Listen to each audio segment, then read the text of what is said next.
So firstly, I'd like to start with an introduction. My name is Amrita, and I'm from India. I'm in ninth grade, and I've been doing MUN for the past 3 years. And this is my third year in MUN Impact. I'm part of the leadership for MUN Impact Chennai. So let me just move into a quick overview of this workshop. So firstly, I'm going to start with a few ideas of projects you can do, and then we'll move on to a fun interactive activity. And then I'll talk a little bit about the logistics behind projects, so what people might not know. And then I will go into my conclusion, and we'll have a 10-minute Q&A at the end. So save any questions you might have for the end. Great. So inspiring ideas, the first phase.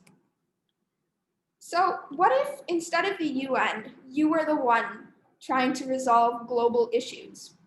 That's what we do in MUN Impact. We, as a community, try to resolve global issues. And it doesn't really matter that you might think that an issue is too hard to resolve. What's more important is that you make an effort to resolve it. So try to look at the effects of issues instead of the causes. So let's take poverty as an example. An effect of poverty is food scarcity. So that's what we tackled in our Yes Food, No Poverty project. And this was a rather recent project. It's actually a current project.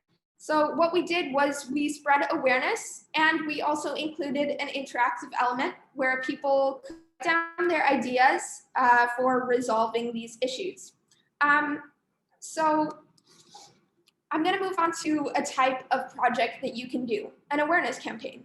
So in an awareness campaign, basically, this is a great idea to help spread awareness about an issue. So an issue that people might not really know much about.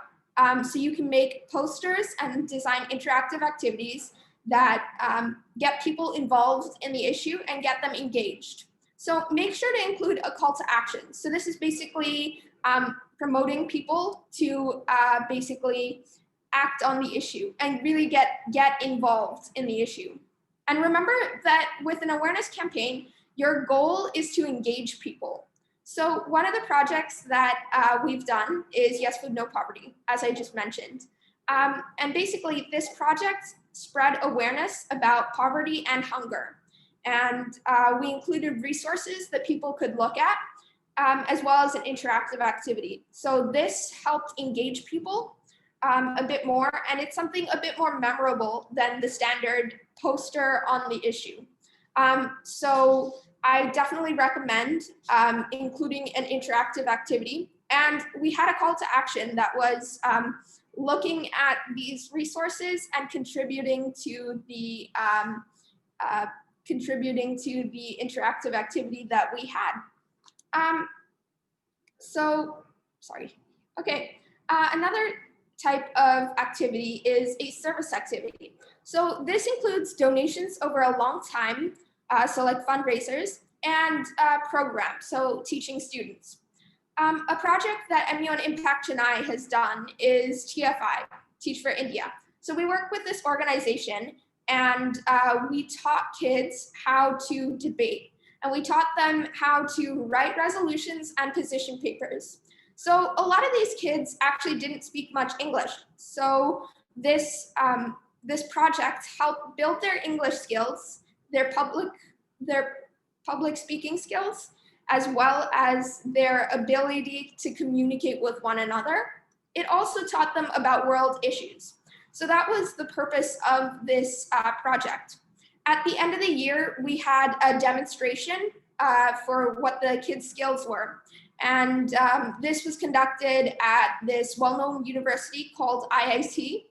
And basically, they debated, and it showcased their growth from the beginning of the year with not knowing much English and not being able to write anything related to MUN, and really not being able to debate much. A lot of the kids were really scared at the beginning. So getting them to speak was challenging but by the end we were able to do it, and they were a lot more confident as a result. Another type of activity is a short-term activity. So you have fundraising events and charity drives. So charity drives can include food drives, stationery drives, toy drives, yeah, just any sort of supply that you want, really. And this sort of one example that we've done is a fundraising event. So we did CNN #MyFreedomDay. So what this project was we collaborated with this local NGO. For those of you who don't know, that stands for non-governmental organization. And this organization was called Kranti. And basically it helped rescue girls from slavery in red light areas. So we actually got a chance to talk to the girls from the Kranti organization through video call. We initially planned on having them fly over, but due to COVID, that wasn't possible. But that's just kind of an example of how, with a project, you need to be versatile. So learn to accept changes and overcome challenges that you may face. So for the fundraising event specifically, what we did was a lapathon. So basically this is an event where people run or walk laps around a track. And for each lap they donate a certain amount of money. So this could be about $5 or to $10, any sort of range that they want, really. And yeah, so a lot of people work together to make this event possible, and a lot of people did laps around the track, whether it was just one, whether it was maybe 40. Yeah, so this is definitely a great example of a fundraising event, because while it was a fundraising event, it also engaged people through the fact that it was something that people could really participate in. And yeah, it was a really memorable experience, which is why interactive activities are so important. So interactive activities, as I mentioned, are really important because they get your community involved and they engage people. So they have a call to action because people participate in it and they get involved and they want to do something about a global issue, the global issue that you're targeting specifically. So as part of the CNN #MyFreedomDay project, what we also did was we had people write down examples of slavery or examples of human rights violations. And we then made a long chain, as you can see on that tree right here. Sorry, like right here, there's this long chain. And in the lapathon photo, you can see that we actually broke this chain. And that was kind of an act of symbolizing that we're breaking free of this sort of bond that we have to these inhumane acts. So interactive activities are really important because they associate issues like these with a memory. So people can look back on a memory like this and think, oh yeah, this was part of a campaign to stop poverty, or this was part of a campaign to end slavery. So something like that, and it has a rather emotional appeal because people want to engage with the issue and they want to get involved. So when they remember something like this, they can think, I want to do something similar. And that's where an interactive activity is so important, because it really just engages a community, and it's a way to incorporate SDG 17 in your projects, because without SDG 17, there won't be as much progress on the SDGs as we'd like. So we all have to work together. So another thing that's really important with having a good project is outlining goals. So think about what you want to accomplish through your project. What's the impact you want to have? So for the CNN project, we wanted to spread awareness about slavery and fundraise for a local NGO. So another goal, you could have any sort of goal, but it should just be something kind of specific to your project. Don't make it overly ambitious, like ending slavery, because, well, that's not as feasible. But think small and then go bigger. So something like this, while its impact isn't as big as maybe something that the UN would do, it still has a strong impact on our community. So as I was talking about community, working with local NGOs is a great way to involve the outside community. So many of you here might be students at a school. So if you work with an outside NGO, that involves not only your school community, but the people outside it too. So that's really taking a step further in involving SDG 17. But there are a lot of logistics behind working with NGOs, and I'm not saying this to deter you from doing so. I'm just saying this because a lot of people don't talk about the planning required to do something like this, the amount of effort you have to put into it. But it comes down to a few things. Making sure you trust the NGO before meeting with them and before working, really. So if your school has worked with them in the past, that's a great way to start. And someone from it also a great way to start. But if you don't, and this is just an NGO you don't really know, make sure you rope in the right teachers, the admins, anyone at your school that you need to, or even outside the school, some trusted adult if you're a student. And make sure you do a lot of research on them first. So like, what's the NGO's goal? What have they done in the past? How is this related to your project? So that all comes down to researching the NGO, and this comes down to before the project. Now, during the project, communication is essential. So making sure that you have the right addresses. So an email address, making sure that you're not misspelling their name or something, because that can lead to miscommunication and delaying your project. You can correspond via a lot of different platforms, social media, texting, or emailing. If you know the person that you're corresponding with, I would suggest maybe something a little bit more informal, such as texting them. But if you don't really know them, I would suggest emailing them because this establishes a more professional relationship between you and the NGO. Another thing that's really important is having a project proposal ready. So right before you meet with them, make sure that you script it out, what you might say, what are some questions you might ask them, and you need to make sure that you have a basic outline of your project. So what is your project going to do? How are you going to work with the NGO? And how does this align with both yours and the NGO's interests? So going back to communication, making sure that both your interests and the organization's interests are represented in the project. And as I mentioned previously, make sure to run this by the necessary administrators or teachers. And if you don't know who they might be at your school, ask. It never hurts to do that. Yeah, so this is something that I can spend a lot of time talking about, but because I have other things I need to get through, I'm not going to spend that long here. But this is a great thing to ask me questions about in the end because I have worked with a variety of NGOs in the past. Yeah, so now we're going to start with our breakout rooms activity. So this is the prompt. So you're doing a project related to SDG 1, SDG 4, or SDG 16. And your project must be virtual, but you have access to a number of online platforms. So consider the constraints you have and what you can do and what your project should be focused on. So think about what I've mentioned before, and you have 5 minutes to discuss this. Please work together just so that we're thinking about SDG 17 and we're working together to achieve these SDGs.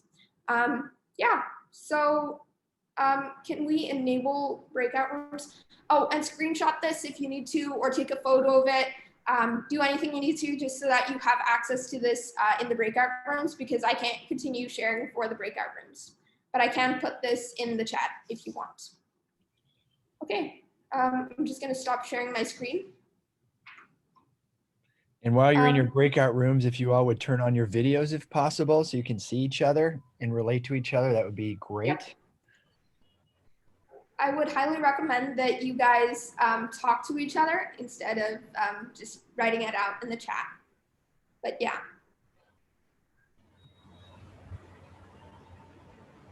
Okay, can we enable breakout rooms? Yeah, I'm assigning them to breakout rooms.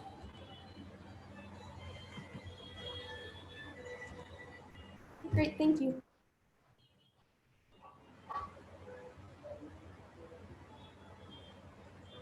And Amrita, do you want them to pick an SDG and then we'll assign them to that SDG breakout room?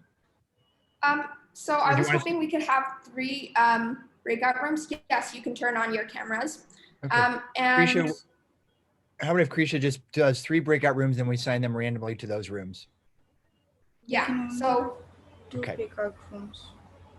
Oh, 2? Okay, then let's just do SDG 1 and SDG 16. So breakout room 1 is SDG 1 and breakout room 2 is SDG 16. All right, so you should be getting an invite to one of those breakout rooms shortly. You can click on that, and then we'll give a countdown to coming back to the room in 5 minutes. Is that right? Okay, give us a minute. We'll coordinate that.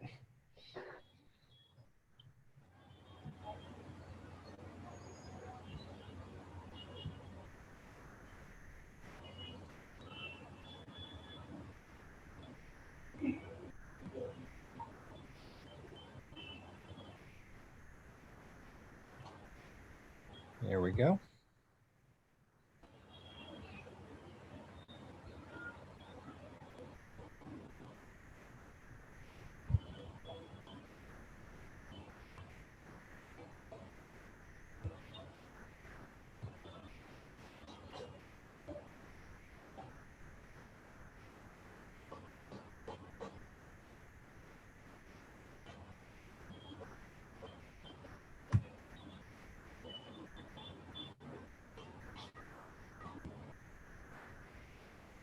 Great.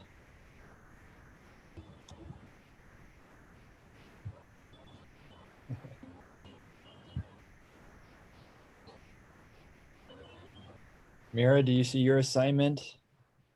Or Shake? Yeah. You want to click on that and you'll be taken to the breakout room? You don't want to be sitting here in the waiting room with us.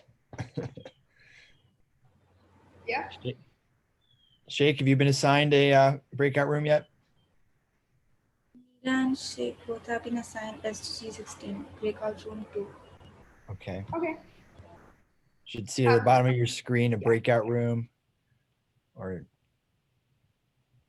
it'll just pop up saying that the host has invited you to join something, and just click yes. Now I just need Mira. If you're doing okay, can we help you?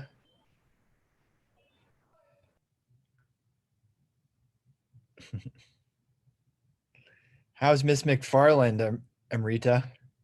She's good. Yeah. Excellent. She actually reviewed my presentation. Yeah. Excellent. And who just popped back into our room? Shake. Shake it. Yep, there we go. We'll give her a big hello from Mr. Newman. She certainly runs an amazing program. Yeah, Timon's coming up soon. I remember last year when you paid us a visit. Yeah. Oh, I love seeing you all. It was wonderful. Gave us a shout out on the Immune Impact website. Yeah, oh yes. Oh yes. You guys have a great program. It was one of the best I went to all year. I love that you got the middle schoolers together with your Immune Impact Club, got the middle schoolers together and they were going to do a fundraiser. Yeah. I think for a school locally. And another impressive thing that you all did was that you're so sustainable in your gift packages and all the different programming that you're doing. So the the notebook they got was recyclable, and the t-shirts were made of sustainable materials, and the Yeah. water bottles reusable. No, it's great programming. Very, Yeah. very thoughtful. That was, I think, mostly the secretariat and then Miss Mack and our MUN advisors. Right. We have them to thank for that. Good.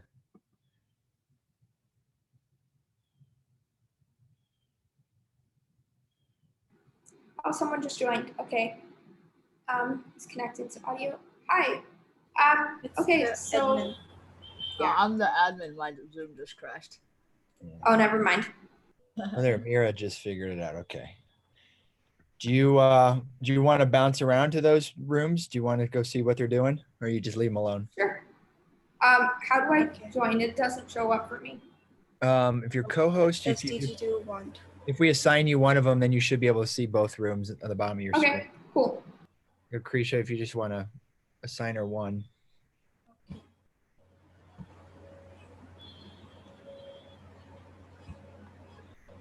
And then we'll stop it in what, 2 minutes or so, 3 minutes?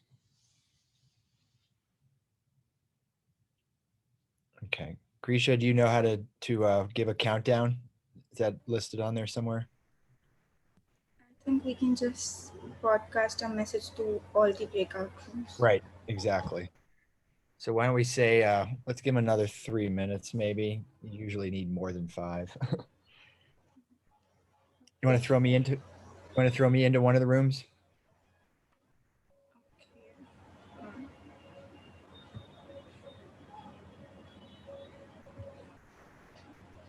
Great. And then, yeah, if you just want to do the countdown clock in about 2 minutes, maybe 3 minutes, be great.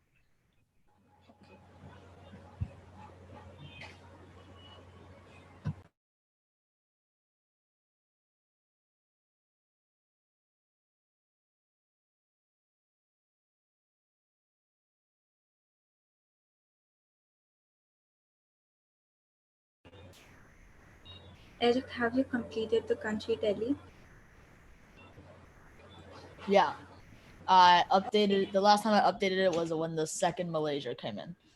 And that was it, I think. Okay. Yeah, I've been monitoring chat and the videos, nothing has been happening, so it's fine. I've taken screenshot of the presentation. Oh, and the layout that they told you to? Like the Yes. Okay, thank you. Amrita, do you want to go in another breakout room? Sure. Okay. I can't Can see you the just other let me one. know? Yeah, can you just let me know which one you were in? STG 16. right? SDG. Yeah, I just went to SDG 16. I'll add you in breakout room 1.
Christian, maybe you want to assign the new participant into the breakout room. I'll do that.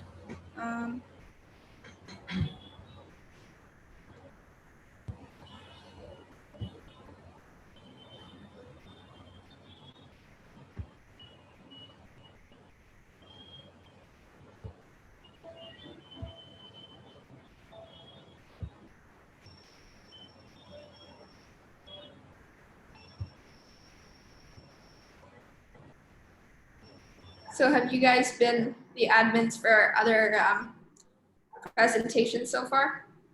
Yeah, I did Yes. one in Summit 4, but this is Oh, my. nice. I wasn't an admin for the first Summit. I Cool. did 3 yesterday. Wow, that's a lot. It's tiring. A bit.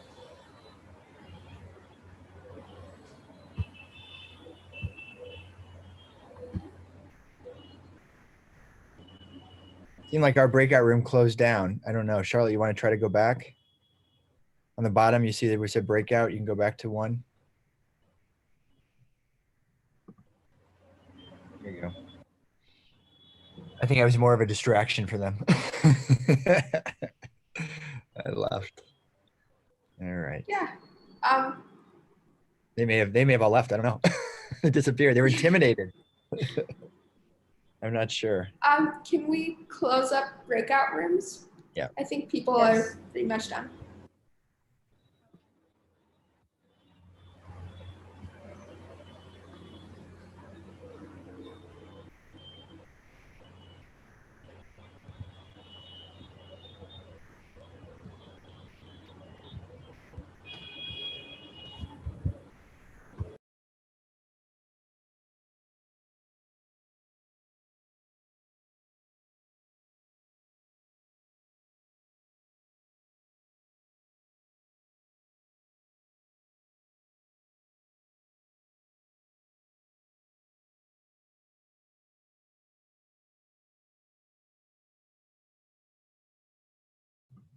Do you have a button you can click, Krisha, that just ends the sessions? I've closed the breakout room. Okay, great.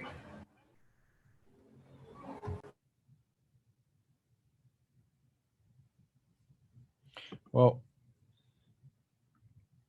I feel like people just disappeared. No, they are giving 1 minute before There we the go. breakout room ends. There we go. There we go. Yes.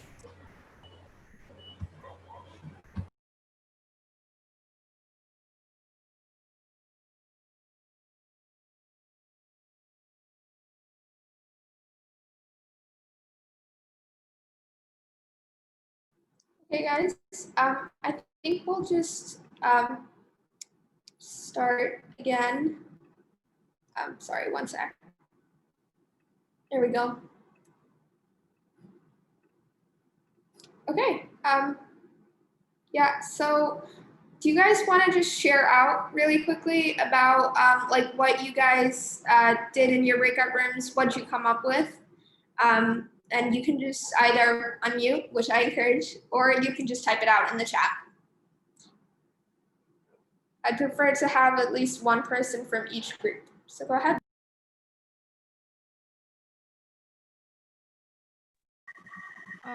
So like in the group that I was in, we had SDG 16, and we wanted to have like a fundraiser event to help raise funds for internally displaced immigrant children whose parents have been incarcerated.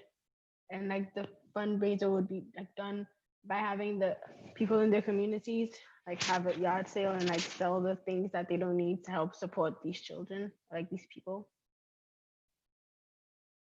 Great. Yeah. So yeah, that works. That would look like a great project. So one thing that you, if you were to actually do that as a project, just make sure that you spread enough awareness about your project and your cause. So yeah.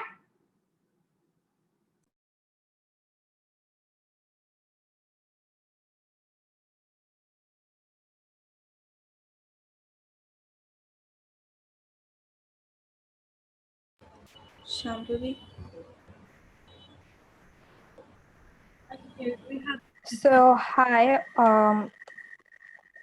So we had been assigned SDG 1, which is no poverty, and we planned on organizing a fundraising event such as a debate or an MEN sort of a thing to raise awareness related to food scarcity. Actually, what happened that in between the breakout room session, we got I got transported to a different session, and so yeah, that actually happened. So we weren't able to completely discuss it properly. Sorry for that. That's okay. But yeah, that sounds like a great project. Yeah, you just need to like sort out a bit of the details, and again with the definitely spreading awareness as to what the cause is, so that people are clear on what you're trying to communicate and what you're going to be doing with the project. Yeah, so now I'm going to move on to the next phase of this presentation.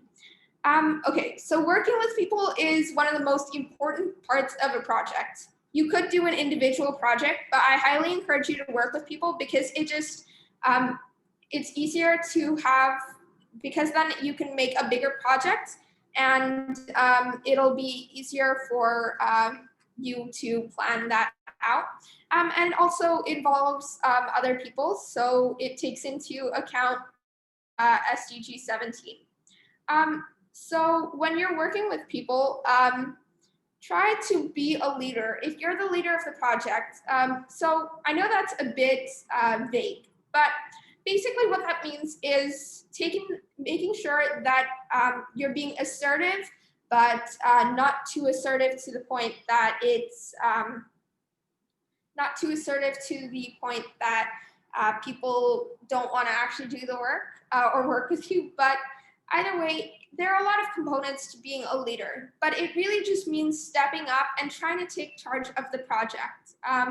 So when you're being a leader, you need to delegate work and the participants of the project and you need to know who is doing the work, when it's due, and what is the work. So if you assign people to do, you have 4 group members and you each want them to do an infographic. So like the Yes Food No Poverty project, they had a lot of infographics.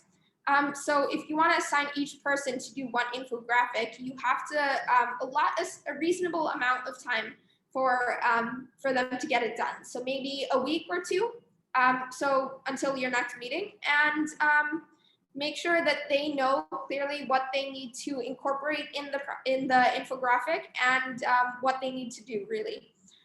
So communication is also really important when you're doing a project because you need to make sure that the expectations are communicated clearly and that everyone's really involved in the project. So check-ins are a great way to do this. So whether you're in person or online, just scheduling a quick 5 to 10 minute meeting with your participants just to check in with them and see like how they're doing in relation to the project. And yeah, so brainstorm a list of maybe 3 to 4 questions that you can ask. So for Immune Impact Chennai, we regularly check in with our project leaders to see how their projects are going because we have a lot of projects and we're a club. So we ask them what they're doing currently, what they're working on, what future things what they're going to do in the future. So between the next 2 weeks, I guess, and what they've completed so far since our last check-in. We hold check-ins every 2 weeks. So yeah, and those really help us keep track of what each project is doing. So that's really important. And if you're a project leader, you want to communicate with your group members and you want to check in with them if you've assigned them some work. Maybe just have a 5-minute call or a 5-minute meeting at school, just saying like, hey, have you done the work? How's it going? How much of it have you completed? So just brainstorm a few questions that you can ask. Another really important aspect of logistics is action plans. So basically, these include a lot of information. So this group, this is for the Yes Food No Poverty example, and this group has actually um, um, revised it each time they met. So they included the people's names and yeah, so who is going to do what, and then resources that they can use. They also added comments for extra information. I can't add those, or I couldn't screenshot those, but yeah, so they added comments with extra information, some notes to themselves, and a lot of information for what they need to do. So this has tentative dates, a really like good amount of description for the for each task, what needs to be done, kind of a general overview, but with a few specific details and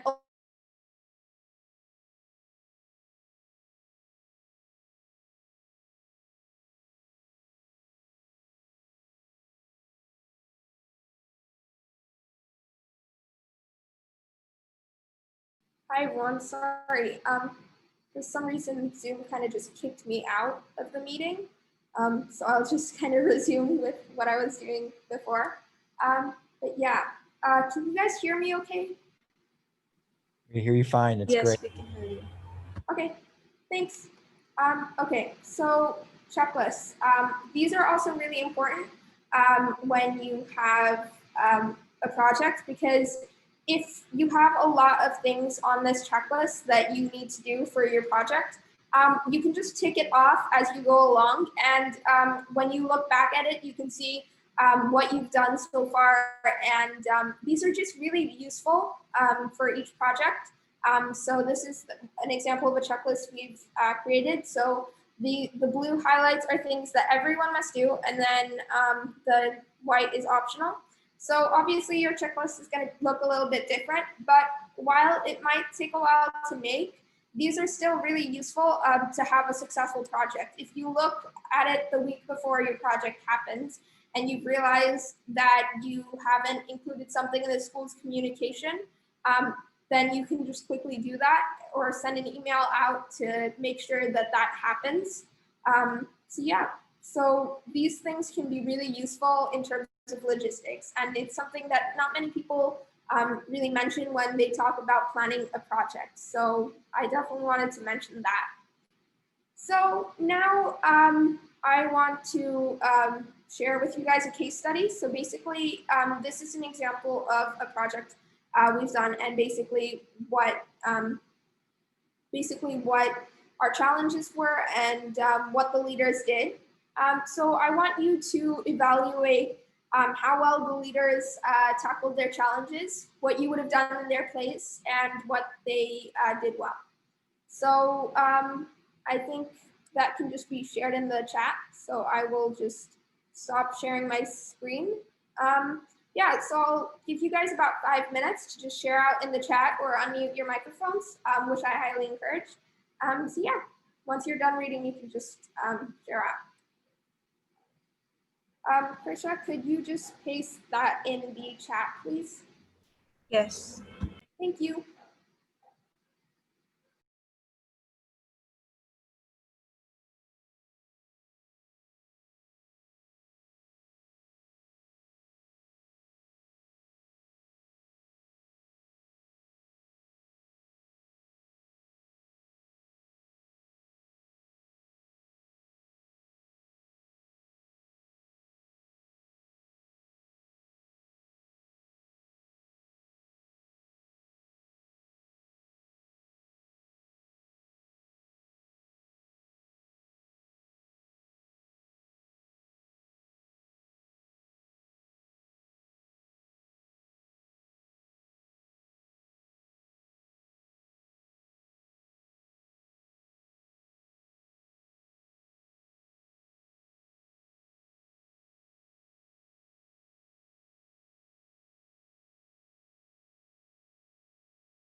Amrita, is there a screen you're sharing right now that we can't see, or is it just the chat we're looking at? It's just the chat. Yeah. Great. Okay. You can just read that out and then think about the questions. Great.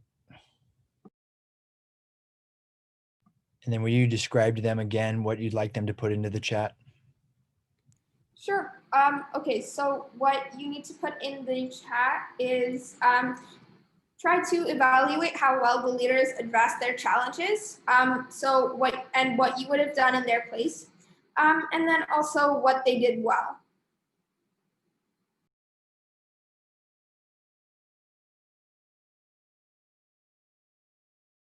Are these the leaders in the groups that we worked with? Really just all of you guys can do that. Yeah, or just unmute and then share it out.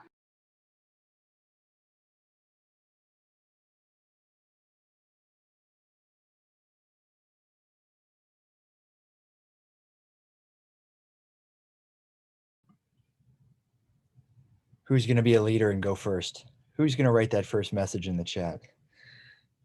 Jump in there, folks.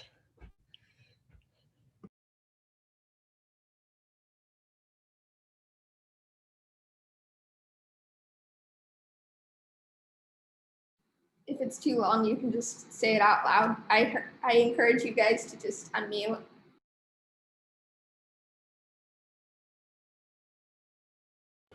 You can raise your hand if you want to speak.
Well, I know personally as an educator, if I don't do a demonstration myself before I do it with a class, it's more likely than not going to fail. And that ends up making everyone frustrated. So I think in this case, this group ran into some problems, and what we do is all about problem solving. So it sounds like they did a pretty good job in the end problem solving, but some of these things like the technological issues with the group, if they had thought in advance, run through some of those scenarios with each other to see if there were technical issues.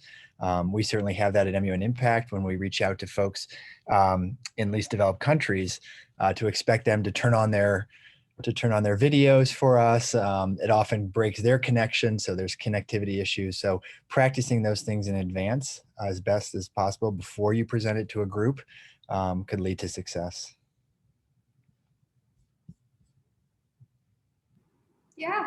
Yeah, I definitely agree. I do think they were able to work with their challenges. So despite, maybe having some challenges, I think that they did a good job with being versatile, which is an important part of being a leader and in MUN Impact in general.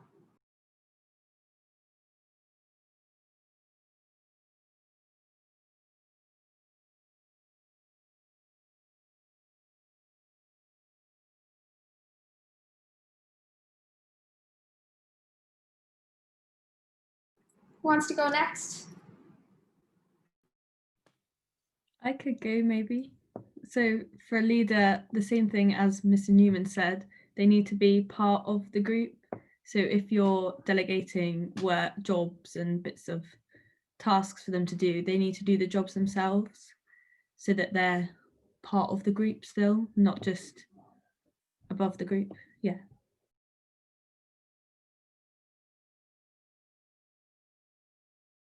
Yeah, that's definitely something to consider when being a leader.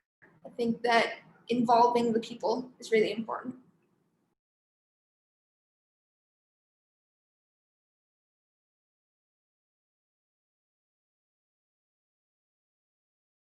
Thank you, Charlotte. Who wants to go next?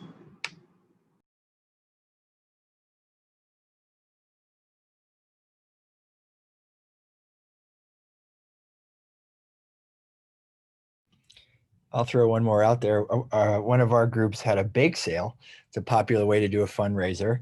And they baked all these cookies and brownies and all these things. And as soon as they put it out in the commons area of the campus, some of the administrators came up and said, "Are there peanuts in those cookies?" And they all scratched their heads and were like, "Well, I don't know." And they had to clean up the entire area and couldn't sell anything all day because they didn't think about those students who have peanut allergies. And we have many of them in the campus, and some of them are so severe that even just the smell of a peanut from 5 feet away, 10 feet away. So they had to clear it all up. So preparing in advance and communicating with the administrators and everyone in the food department at the school could have easily have said, "Oh yeah, you need to not have any products with peanuts in it," and such. So all those things thought out in advance by communicating well with adults and also leaders in the school who are sensitive to those issues is helpful. Yeah, I think definitely planning in advance and communicating with the necessary people is really important. So I'm just gonna go over what my notes were. For me, I thought that the leaders did a great job in like being versatile, as I mentioned previously. But I think maybe knowing that COVID was still an issue, maybe when they started planning, they could have discussed this with the NGO and started discussing health and sanitation just in the beginning, just so that they knew that, just so that the project works out okay, and they could do the food drive. But yeah, so now concluding with taking action. So please make your project meaningful and do something that you're passionate about. And make sure to incorporate SDG 17. And this is just by working together to achieve the SDGs. Involve your community, outside NGOs, anyone really. And remember that you can be the one to resolve these issues. You can help. Each drop in the ocean counts. Circling back to the title of this workshop, it doesn't matter that you think an issue is too big to resolve. You can still do your part in helping achieve the SDGs and resolving the issue, and be the one to initiate change. And that's where I'll leave you guys off. And if you guys have any questions, just share out. You can raise your hand, and or you could just type it out in the chat. I'd be happy to answer.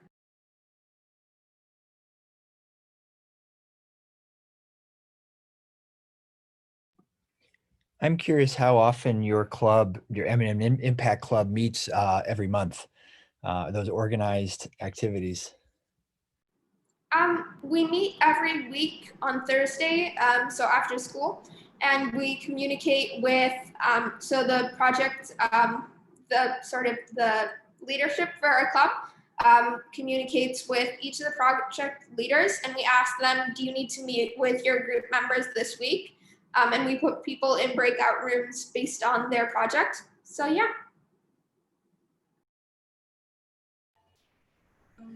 Gia has a question. Gia, can you unmute yourself? Yes. Actually, I wanted to say that the type of English you speak, I can't understand.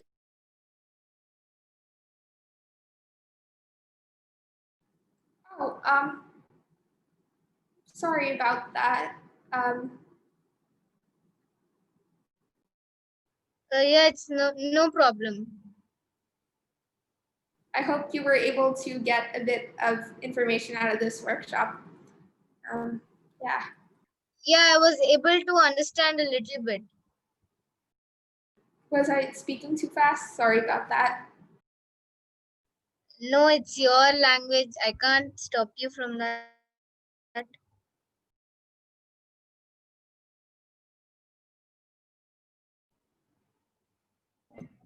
I have a question about your club. So do you have, is it only within your school, or do you have people in different time zones? If you do, then how do you balance meetings and So we only have people from our school because it's like a school club thing, but we have people who are in different time zones because our school is still virtual. So when people are in different time zones, we just set like a unanimous meeting time, but there are certain things that can be done asynchronously. So I think we have a member who's in the USA, so she can't attend our meetings because they're from 3:30 to 4:30 p.m. So they're really late for her, or really early in the morning. So she basically does some of the asynchronous work and just talks to her project leader. But yeah, she doesn't attend the meetings. Okay, thank you. There's a question in chat which is written by Shambhavu. Shambhavu, would you like to ask it? Yeah, I just saw that question. I think yes, you can manage multiple projects simultaneously. That just comes down to time management.